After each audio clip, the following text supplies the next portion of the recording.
Assalamualaikum warahmatullahi wabarakatuh. Perkenalkan, nama saya Syifa Kamila Azhara dengan NIM 256120118 dari kelas AB Manajemen. Mata kuliah Penghantar Akuntansi. Di sini saya akan menjelaskan studi kasus jurnal umum.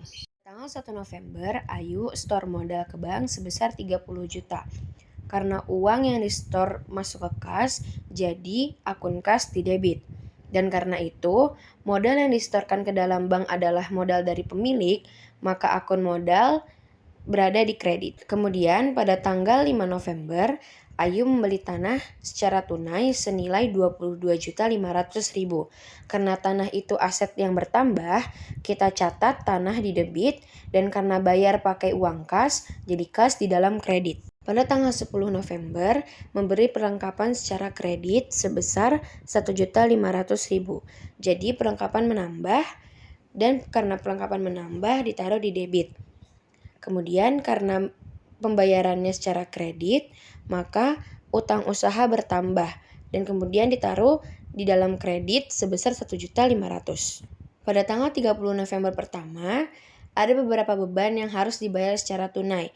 Di antaranya ada beban upah sebesar 2.400.000, ada beban sewa sebesar 900.000, ada beban utilitas sebesar 520.000, dan ada beban lain-lainnya sebesar 300.000. Yang kemudian semua beban masuk ke dalam debit karena itu adalah pengeluaran. Dan semua kasnya itu dimasukkan ke dalam kredit. Pada tanggal 30 November kedua, Ayu juga membayar hutang sebesar 1 juta. Jadi utang usaha berkurang dan dimasukkan ke akun debit. Dan karena kas berkurang, jadi dimasukkan ke akun kredit. Pada tanggal 30 November ketiga, setelah dicek lagi, perlengkapan yang tersisa ternyata cuma 600.000. Padahal awalnya itu ada 1.500.000. Berarti yang terpakai sebesar 900.000. Dan itu dicatat sebagai beban perlengkapan yang masuk ke akun debit. Sedangkan perlengkapan berkurang dan dimasukkan ke akun kredit. Kemudian pada tanggal 30 November keempat, Ayu juga menarik uang untuk keperluan pribadi dari kas sebesar 2.200.000 dan itu dinamakan dengan Prive. Dan Prive itu dicatat di dalam akun debit. Kemudian karena kasnya berkurang, maka kas dimasukkan ke akun kredit. Masuk ke bulan Desember, pada tanggal 1 Desember, Ayu bayar premi asuransi untuk setahun sebesar 2.760.000. Karena asuransi ini untuk 1 tahun ke depan belum jadi beban, maka dicatat sebagai asuransi dibayar di muka. Dan itu termasuk ke dalam debit. Dan kasnya termasuk ke dalam kredit.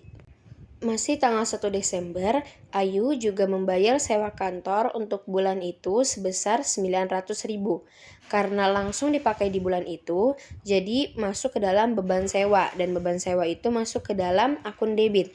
Dan kasnya masuk ke dalam akun kredit. Nah, di hari yang sama, Ayu juga menyewakan tanah ke toko sebelah selama 3 bulan. Dan langsung terima uang sebesar 450.000. Karena uangnya sudah diterima tapi belum jadi pendapatan atau tempat itu belum digunakan karena periodenya belum terlewat semua, maka dicatat ke dalam kas yang masuk ke dalam akun debit. Dan pendapatan sewa diterima di muka masuk ke dalam akun kredit. Kemudian pada tanggal 4 Desember, Ayu membeli peralatan kantor dari PT Pratama Jaya senilai 2.100.000 secara kredit. Jadi peralatan bertambah dan dimasukkan ke akun debit, dan utang usaha juga bertambah yang dimasukkan ke akun kredit. Kemudian tanggal 6 Desember, Ayu membayar iklan sebesar 200.000 dan itu menjadi beban iklan yang masuk ke akun debit dan kasnya masuk ke akun kredit. Kemudian pada tanggal 11 Desember, Ayu membayar hutang sebesar 500.000, jadi utang usaha berkurang dan dicatat di dalam akun debit. Dan kas juga berkurang yang dicatat di dalam akun kredit. Kemudian pada tanggal 13 Desember, membayar gaji karyawan sebesar 1.050.000 dan itu termasuk ke dalam beban gaji yang dicatat di dalam akun debit dan kasnya berkurang yang dicatat ke dalam akun kredit. Kemudian pada tanggal 16 Desember, Ayu mendapatkan pendapatan jasa secara tunai sebesar 3.400.000. Jadi kas dicatat di dalam akun debit. Pendapatan jasa dicatat di dalam akun kredit. Di hari yang sama juga ada pendapatan jasa tapi masih piutang sebesar 1.900.000. Jadi piutang usaha dicatat di dalam debit dan pendapatan jasa dicatat di dalam kredit.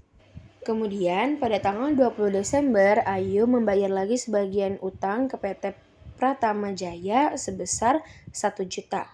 Jadi utang usaha dicatat di dalam akun debit dan kas dicatat di dalam akun kredit. Kemudian pada tanggal 21 Desember ada pelanggan yang bayar piutangnya sebesar 700.000.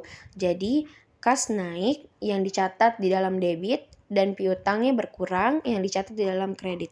Kemudian pada tanggal 23 Desember, Ayu membeli perlengkapan secara tunai sebesar 1.600.000. Jadi, perlengkapan dicatat di dalam akun debit dan kasnya dicatat di dalam akun kredit. Kemudian pada tanggal 27 Desember, membayar gaji lagi sebesar 1.350.000. Jadi beban gaji dicatat di dalam akun debit dan kas dicatat di dalam akun kredit. Kemudian di akhir bulan tanggal 31 Desember, Ayu membayar tagihan telepon sebesar 340.000 dan listrik sebesar 260.000. Dua-duanya dicatat sebagai beban yang dicatat ke dalam akun debit dan kasnya dicatat di dalam akun kredit. Kemudian masih di tanggal 31 Desember, Ayu mendapatkan pendapatan jasa secara tunai sebesar 3.150.000 dan juga ada yang masih piutang sebesar 1.250.000. Sama kayak sebelumnya, kas dan piutang dicatat di dalam debit, sedangkan pendapatan jasanya dicatat di dalam kredit. Dan transaksi terakhir, Ayu menarik uang untuk keperluan pribadi sebesar 2.300.000 dan itu dicatat sebagai prive yang dicatat di dalam akun debit dan kasnya dicatat di dalam akun kredit.